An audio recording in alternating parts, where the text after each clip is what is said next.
중국 민간 기업 중 1위, 세계 빅3의 통신회사, 직원 수 약 18만 명, 세계 IT 시장의 시선을 한몸에 받고 있는 성장하는 기업, 늑대 문화로 컹컹 달려나가는 화웨이였으나 지금은 그냥 훅 가버렸습니다. 훅.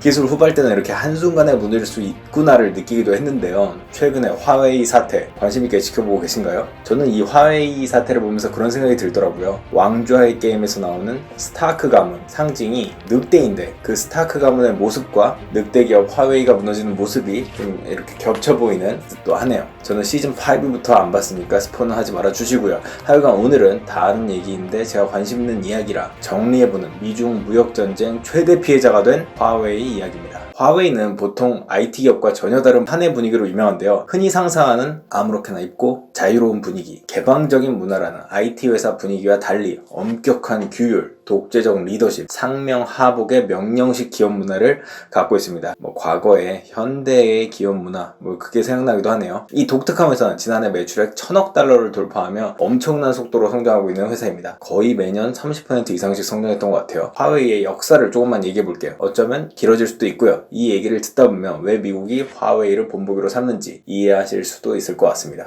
화웨이의 사후는 미국 육군사관학교 웨스트포인트의 교훈을 참고해 죽어야 산다입니다. 이 살벌한 사후는 화웨이 창업자 런정페이가 인민해방군에 입대해 통신병과에서 근무했던 경력 때문일지도 모릅니다. 40세의 군대를 제대한 이 런정페이 회장은 전자회사에 입사해 IT 분야를 접했고 이곳을 퇴사해 독자적인 사업을 꾸립니다. 1987년 43세의 나이에 그는 5명의 연구원과 360만원으로 화웨이를 설립합니다. 저도 43세에는 360만원은 있겠죠. 화웨이의 뜻은 중화민족의 미래가 있다는 뜻의 중화유위를 줄임말로 중국을 위해 행동에 나선다는 뜻을 담고 있는데요. 중화사상 혹은 민족주의 성향이 짙게 밴 사명입니다. 사업 초기에는 지금처럼 IT나 네트워크 장비 회사가 아니라 보따리 장사가 주력이었는데요. 홍콩에서 제품을 들여와 중국에 되파는 형태였습니다. 저도 어렸을 때 되팔이 하다가 걸려갖고 도덕에 혼을 나기도 했는데 중국에 되파는 형태였습니다. 화재 경보기, 통신장비, 다이어트 약까지 판매했는데요. 결정적인 분기점을 맞은 건 공공기관에서 전화교환기를 교체한다는 정보를 얻고 홍콩에서 대량으로 제품을 수입해 큰 이익을 남겼습니다.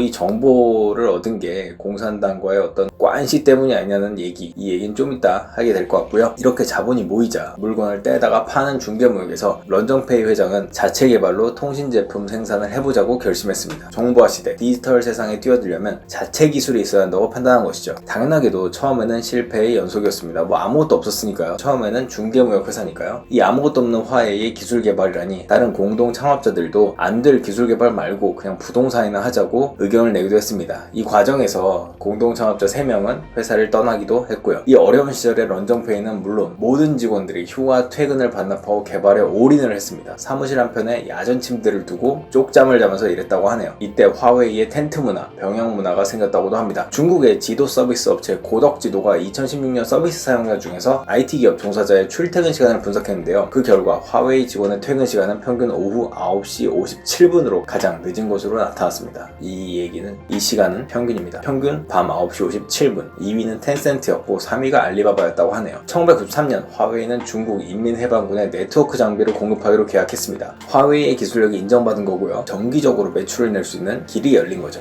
이때부터 화웨이는 중국 내수 시장을 장악하고 있던 세계 최고의 통신 회사들을 피해 대도시가 아닌 지방도시의 관공서나 기업부터 점령하는 전략을 썼습니다. 국제시장에서도 러시아, 아프리카, 태국, 브라질 등 변두리로 불릴 만한 지역부터 나중에 서서히 유럽이나 미국까지 진출하는 전략을 썼는데요. 약간 모택동, 공산당 느낌도 나는데요. 실제로 런정페이 회장은 엄청나게 열성적인 마오주의자라고 합니다. 이렇게 화웨이는 빠르게 성장했습니다. 2012년 매출 350억 달러를 기록했습니다. 역시 빠르게 성장하는 비결은 아끼지 않는 연구개발 투자에 있었습니다. 화웨이 기본법이라고 하는 데는 매출의 10% 이상을 연구개발에 투자해야 한다고 명시했죠. 화웨이에 약 18만 7천 명의 직원 중 R&D 인력만 7만 명이고 그러니까 기술개발 인력만 7만 명이 넘는 거예요. 매출의 15% 정도를 연구개발비에 투자하고 있습니다. 물론 화웨이의 성장을 두고 중국 공산당과의 유착이 없었다면 이렇게까지 빨리 성장하지 못했고 기술개발의 수준도 달랐으리라는 추측도 많습니다. 화웨이의 기술이 글로벌 대기업들의 기술을 해킹이나 훔쳐서 진짜 훔치다 걸리기도 해요. 몇 몇 단계 생략을 해서 빠르게 기술이 발전했다는 이야기죠. 이 이야기는 다시 한번 뒤쪽에 좀 더 해보겠습니다. 어쨌건 화웨이는 스마트폰 중국 시장에서 1위, 2018년 3분기 전 세계 스마트폰 시장에서 2위까지 차지한 스마트폰 제조회사로도 유명한데요. 그러니까 네트워크 장비회사, 스마트폰 제조회사 이렇게 두 개의 축이 있는 거죠. 화웨이의 사업 구조는 5G에서 앞서 나오고 있는 통신 네트워크 장비 그리고 스마트폰 등 하드웨어에 집중된 것 같지만 사실은 소프트웨어 개발과 디자인에도 많은 자본과 인력을 투입하고 있다고 합니다. 이렇게 네트워크 장비와 스마트폰 양쪽으로 중국 통신시장 점유율 1위이지만 매출액의 약 75%를 해외에서 벌어들이며 약 150여 개국에 진출해 10억 명 이상이 사용하는 글로벌 기업이 됐습니다. 2017년 기준 화웨이의 통신장비 시장 점유율은 28%로 세계 1위였죠. 중국 기업 ZTE의 점유율 13%를 합치면 중국 기업의 통신장비 전세계 시장 점유율은 41%에 이릅니다. 그리고 그렇기 때문에 트럼프와 미국의 첫 번째 타겟이자 본보기가 되고 있습니다. 일단 해외 매출이 큰 기업이기 때문에 중국 내수 기업처럼 특허를 어긴 상품이나 구글 서비스가 빠진 상품을 막 팔 수 없는 노릇입니다. 즉 조져서 실제로 타격이 엄청 큰 회사라는 거죠. 이번 미국과 중국의 무역 분쟁은 실질적 타겟이 중국의 제조 2025라는 말이 많은데요. 2015년에 발표한 정책인 이 제조 2025는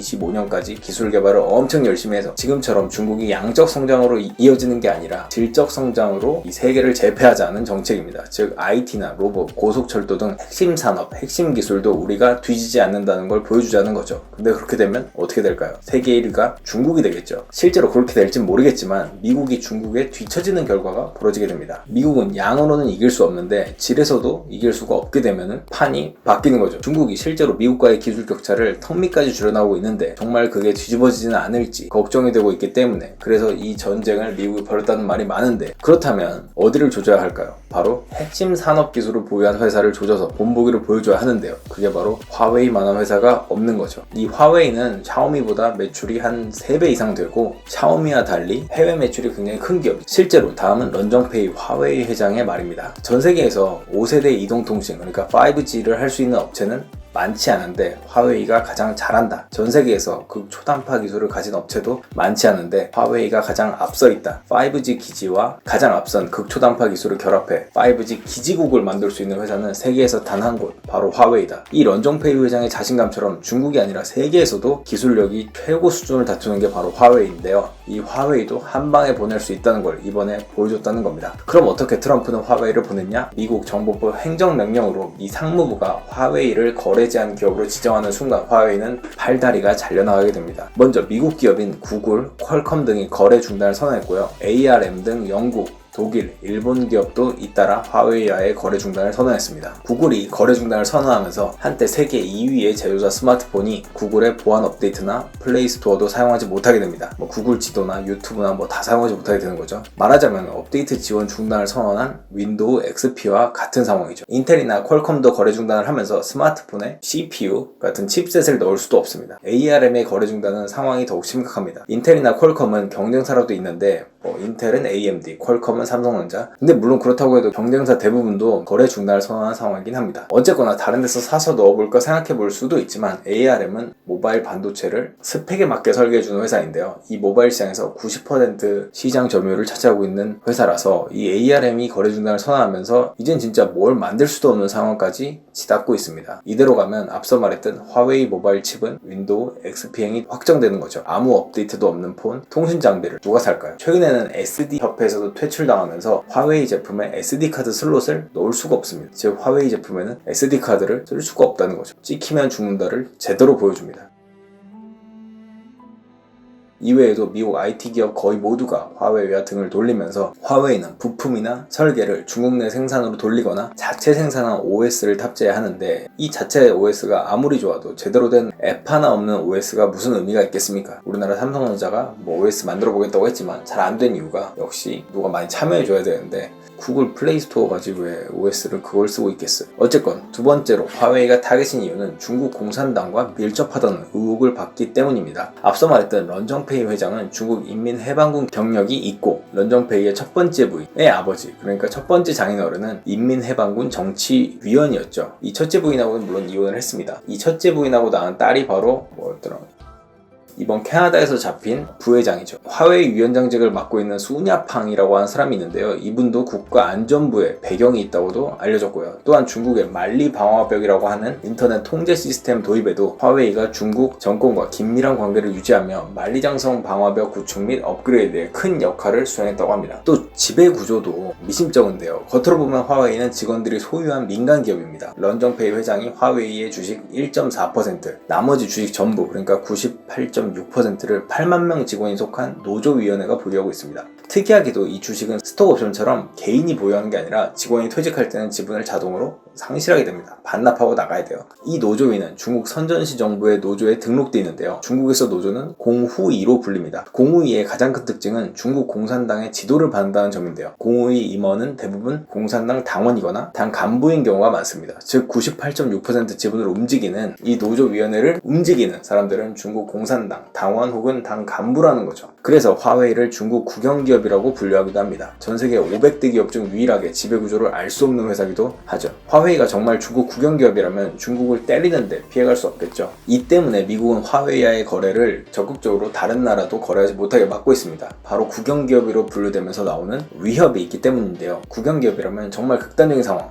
전쟁이라든지 그럴 때 중국 편을 들어서 데이터를 빼갈 수도 있다는 뜻이니까요. 그래서 파이브 아이즈라고 상호 첩보 동맹을 맺은 미국, 영국, 호주, 캐나다, 뉴질랜드는 화웨이의 5G 장비를 쓰지 않기로 협의했습니다. 또 화웨이의 지속적인 불법 행위와 백도어도 있습니다. 화웨이는 성공을 위해서는 수단과 방법을 가리지 않는 늑대 문화가 있는데요. 이번에 화웨이를 망쳤다는 분석도 나오는 이 늑대 문화, 불법과 탈법까지도 서슴없이 저질렀는데요. 화웨이는 2002년 유엔의 이라크 제재 법안을 어기고 이라크 후세인 정권의 기술을 판매한 해외 기업 리스트에 올랐고 소프트웨어를 무단 복제한 혐의로 미국 시스코로부터 소송을 당하기도 했습니다. 2018년 12월에는 런정페이 회장의 딸인 멍완저우 부회장이 미국의 대이란 제재를 위반했다는 혐의로 체포됐습니다. 이란에 진출하면서 제재를 피하기 위해 스카이컴이라는 비공식 자회사를 만들고 2014년까지 스카이컴을 통해 1000억 이상의 거래를 했다는 의혹을 받고 있습니다. 즉 미국이 이란하고 거래하지 말라고 제재를 걸었는데 이 제재를 피해서 이란하고 거래하기 위해서 스카이컴이라는 회사를 만들었고 이 회사를 통해서 거래를 하다가 이게 적발이 된 거죠. 또한 화웨이 직원들은 아프리카에서 계약을 따내고자 뇌물을 제공했다가 고발당하기도 했는데요. T모바일의 스마트폰을 검사하는 로보파를 훔쳤다가 적발돼 보상을 하기도 했습니다. 더군다나 최근에는 마이크로소프트사의 연구원들이 특정 화웨이 모델에서 권한이 없는 사용자들도 모든 노트북 데이터에 접근할 수 있도록 하는 백도어,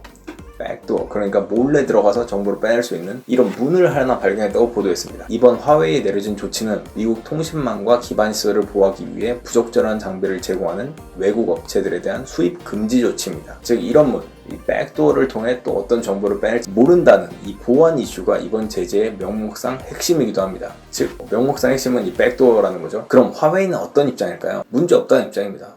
깔 테면 한번 까봐라 이런 거죠. 오히려 올해도 20%는 성장하리라고 내다봤습니다. 물론 화웨이는 매년 30% 이상씩 성장하는 기업이긴 합니다. 런정페이 회장은 최근 외신 인터뷰에서 이미 오랫동안 반도체 조달 등의 준비를 해왔다면서 충격은 크지 않을 것이라고 밝혔습니다. 우리는 법률에 저촉대리를 하나도 하지 않았다고 불만을 표하면서 오히려 5G 서비스 분야에서 미국이 요청해도 우리가 안 가겠다, 갈 생각이 없다면 강한 모습을 보이고 있습니다. 중국 2위 통신장비 업체 ZTE의 예를 들며 우리는 ZTE처럼 미국 요구에 굴복하지 않겠다고도 했습니다. ZTE는 2018년 미 정부로부터 스파이 혐의로 13억 달러, 1조 5,500억 원의 벌금을 부과받고 경영진을 교체한 뒤에야 미국의 제재를 벗어났는데요. 하지만 화웨이는 경영진 교체도 하지 않겠다는 입장입니다. 마치 중국의 입장과도 똑같죠. 중국과 밀접하다는 혐의가 있는데 어떻게 중국의 입장하고 되게 비슷합니다. 중국도 미중 무역전쟁에서 강경 모드로 전환한 상태입니다. 누가 이기나 한번 해보자는 거죠. 일각에서는 트럼프는 임기가 있고 시황제, 시진핑은 임기가 없으니 시간은 중국에 유리하지 않겠냐는 의견도 내놓고 있습니다. 과연 어떻게 될까요? 이번 사건을 보고 여러 가지 생각이 들었는데요. 저 정도 규모 기업, 그러니까 매출이 100조 원이 넘는 기업도 미국 입김 한 방에 훅 갈 수도 있구나라고 생각도 들었고, 과거 국내 기업이 중국에서 당한 사례들, 특히 사드 배치에 따른 보복으로 롯데마트라든지 게임 회사들이 이제 서비스할 수 있는 권한인 판호를 내주지 않아서 게임 진출이 막혔다든지 그런 평소에 중국이 하던 행태 그대로 당하는 걸 보면 좀 고소하기도 하고 그렇습니다. 그런데 제가 갑자기 궁금해진 건 만약 삼성전자가 저런 조치를 당하면 어떻게 될까? 이런 게 궁금해졌는데요. 반도체 현업에 있는 종사자에게 물어봤습니다. 그분 의견은 삼성전자는 이렇게 다른 IT 기업에게 이렇게 일방적으로 거래를 끊으라고 하는 게 쉽지 않다고 하는데요. 왜냐하면 삼성은 실물 메모리를 만드는 회사라서 이 메모리가 그들도 필요하니까 확 끊기는 어렵다는 거죠. 그러면서 이분은 확실한 선두를 못 잡으면 죽는다는 생각을 하게 됐다면서, 그래도 우리가 삼성전자라는 확실한 선두가 있으니 그나마 공격하기 어려워진 하나의 카드가 있는 거 아니냐, 뭐 이런 얘기도 했는데, 물론 우리는 미국 성님들에게 잘해서 우리를 공격할 일이 없게 해야겠죠. 그런데 화웨이와 거래를 끊으라는 미국의 포위 명령이 한국에도 떨어진다면 우리는 어떻게 해야 될까, 또 이런 생각도 들었습니다. 솔직히 중국 편에 서는 상황은 도저히 그려지지도 않고 그러지 않았으면 좋겠지만,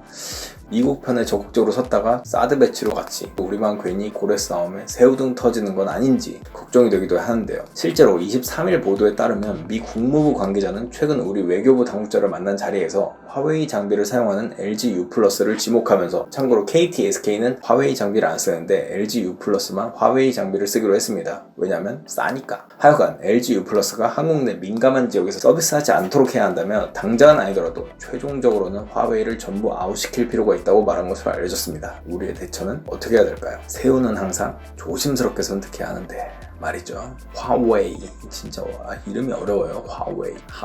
경련 올 것 같아. 근육경련. 화웨이. 한번 따라해보세요. 화웨이. 어차피 화웨이 폰 전 안 썼으니까 상관없는데 진짜 이렇게 한 방에 가는 거 보면 무섭기도 하네요.